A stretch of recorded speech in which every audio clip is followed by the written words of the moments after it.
வருங்கால அறிஞர்களுக்கு அஸ்ஸலாமு அலைக்கும் ரஹ்மத்துல்லாஹி தஆலா பரகாத்துஹு. அல்ஹம்துலில்லாஹி ரப்பில் ஆலமீன்.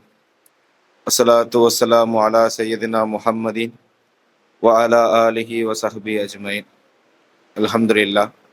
இப்போ நாள்தோறும் இஸ்லாமிய ஆட்சி காலத்தில் இஸ்லாமுடைய வழிமுறையில் அந்த பொன்னான காலத்தில் புரட்சியாளர்களாக இருந்தக்கூடிய அந்த விஞ்ஞானிகள் சம்மந்தமான விஷயங்கள் பார்த்துட்டு வரோம்.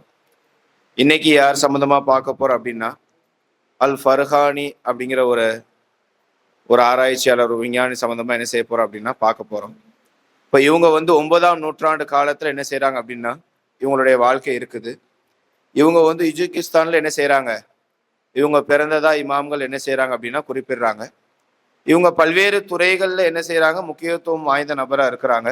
இருந்தாலும் முக்கியமாக வானியல் சம்பந்தமான விஷயங்கள்லையும், அதாவது வானியல் சம்பந்தமான கண்டுபிடிப்புகளையும் அதனுடைய கருவிகளையும் கட்டுரைகளையும் கட்டடங்கள் சம்பந்தமான அந்த துறையில என்ன செய்யறாங்க, இவங்க முழுமையா தேர்ச்சி பெற்ற மிகவும் பிரபலமான ஒரு நபராக என்ன செய்யறாங்க அப்படின்னா இந்த இமாம்கள் என்ன செய்யறாங்கன்னா இருக்கிறாங்க. இப்போ இவங்க இவங்களுடைய கல்வி பணிவை இவங்க படிச்சு முடிச்சதுக்கு அப்புறம் என்ன செய்யறாங்க அப்படின்னா, ஹலிஃபா மஅமூன் கிட்ட என்ன செய்யறாங்க அப்படின்னா போறாங்க. மஅமூன்னா யாருன்னு தெரியுதா? ஹாரூன் ரஷீத் மன்னருடைய மகன், 2 மகன்கள். ஒரு மகனுடைய பேர் அல் அமீன், இன்னொருடைய மகனுடைய பேரு அல் மஅமூன். அந்த மஅமூன்கிற அந்த கலிஃபா கீழே என்ன செய்யறாங்க அப்படின்னா, இவங்க என்ன செய்யறாங்க, கீழே இருக்கையில இவங்க அந்த மஅமூன் மன்னர் என்ன செய்யறாங்க அப்படின்னா, கண்டுபிடிக்கக்கூடிய ஒரு மெரிடியன் சொல்லக்கூடிய நீள் வளைவுன்னு சொல்லுவாங்க. அதாவது பூமியினுடைய அந்த அச்சரேகை தீர்க்கரேகை மைய புள்ளிகளை வச்சு கண்டுபிடிக்கிறாங்க இல்லையா, அந்த கோடுகள் பார்த்தீங்கன்னா தெரியும், வில் மாதிரி அந்த கோடுகள் போகும் இல்லையா. இந்த அமைப்பு, இந்த முறையை கண்டுபிடிக்கிறதுக்கு அந்த மன்னருடைய காலத்துல ஒரு குழு ஏற்பாடு செய்யப்பட்டுச்சு. அந்த ஏற்பாடு செய்யப்பட்ட அந்த குழுவுல யார் ஒரு ஆளா இருக்கிறாங்க, இந்த ஒரு இமாம் என்ன செய்யறாங்க, முக்கியமான ஒரு நபரை என்ன செய்யறாங்க இருக்கிறாங்க. இப்போ அந்த விஷயம் முடிஞ்சதுக்கு அப்புறம் என்ன செய்யறாங்க அப்படின்னா, இவங்க கெய்ரோவுக்கு போறாங்க. இந்த ஆராய்ச்சி முடிஞ்சதுக்கு அப்புறம், இந்த உலக வரைபடம் சம்பந்தமான விஷயங்கள் முடிஞ்சதுக்கு அப்புறம் இவங்க என்ன செய்யறாங்க அப்படின்னா கெய்ரோவுக்கு போறாங்க.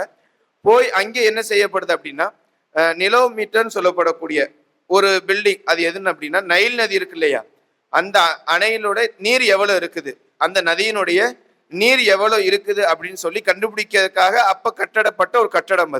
அது ஒரு தூண் அமைப்புல இருக்கும். தண்ணி எவ்வளவு அதிகமாகுதோ அந்த தூண்ல என்ன செய்யும், அந்த அளவு காட்டும். இது எகிப்துல கட்டப்படக்கூடிய அந்த நேரத்துல இவங்கள மேற்பார்வையரை என்ன செய்யறாங்க, இவங்கள அந்த இடத்துக்கு என்ன செய்யறாங்கன்னா அனுப்புறாங்க.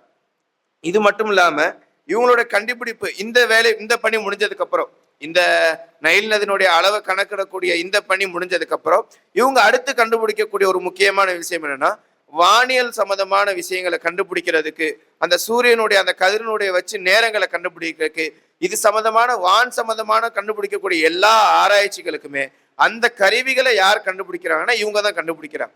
இவங்க கண்டுபிடிச்ச அந்த கருவியை வச்சுதான் வான் சம்பந்தமான விஷயங்களுக்கும் கடல்ல போவேல அது சம்பந்தமான விஷயங்களுக்கு என்ன செய்யப்படுது, ஆராய்ச்சிகளுக்கு முக்கியமான ஒரு துறையா என்ன செய்யுது இருக்குது.